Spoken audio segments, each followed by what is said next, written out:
আসসালামু আলাইকুম। আজকে আমি চলে এসেছি রাতারগুলে। আপনারা প্রথম দেখায় হয়তো ভাববেন সিলেটের রাতারগুল, কিন্তু না, এটা বগুড়ার রাতারগুল। আপনারা হয়তো বলবেন যে বগুড়ায় আবার রাতারগুল হয় নাকি।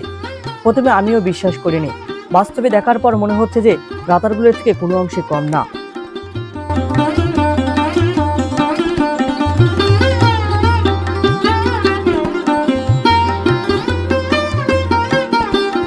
বগুড়া জেলার নন্দীগ্রাম উপজেলার মুরাদপুর ভাদাই বাজার, আর এই বাজারের পাশ দিয়ে বয়ে গেছে ভদ্রাবতী নদী।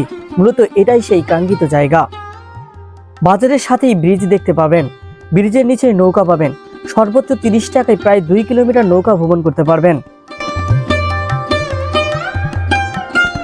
নদীর দুধারের গাছগুলো বেশ ডালপালা ছড়িয়ে আছে। গাছগাছালির ভিতর দিয়ে নদীতে ঘুরতে যেন মনে হচ্ছে এ যেন রাতারগুল। আহা, রাতারগুল বগুড়ায়।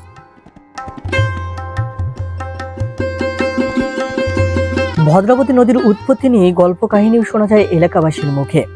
সেন বংশের অচিন কুমার রাজার কন্যার নাম ভদ্রাবতী। ভদ্রাবতীর নাম অনুসারে নদীর নামকরণ করা হয় ভদ্রাবতী নদী।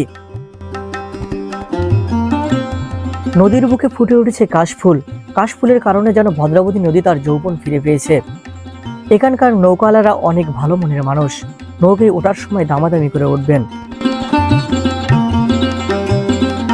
সুন্দর সবুজ মনোরম পরিবেশে ভদ্রাবতী নদী সেজেছে যেন তার অলৌকিক রূপে। নৌকার ঢেউ শব্দে অন্যরকম এক অনুভূতি।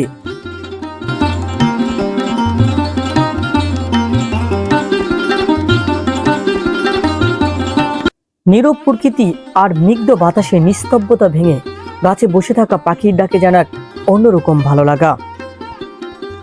কোলাহলহীন শান্ত স্নিগ্ধ ভদ্রাবতী ক্ষণে ক্ষণে রূপ বদল করে চলছে।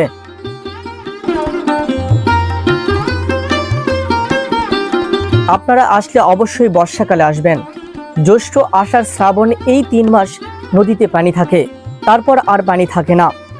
পানি কম হওয়ার কারণে তখন নৌকা চলাচল করতে পারে না।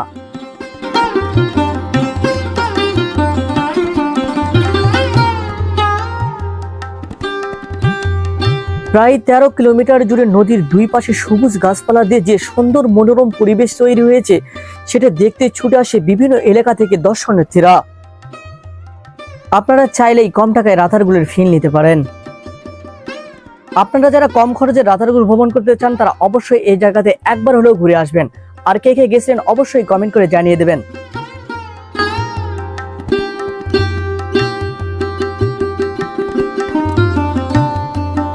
আজ এই পর্যন্তই, দেখা হবে পরবর্তী কোনো ভিডিওতে। সে পর্যন্ত সবাই সুস্থ থাকবেন, ভালো থাকবেন। ভিডিওটি ভালো লাগলে লাইক দেবেন, শেয়ার করবেন, চ্যানেলে নতুন হলে সাবস্ক্রাইব করবেন। ধন্যবাদ।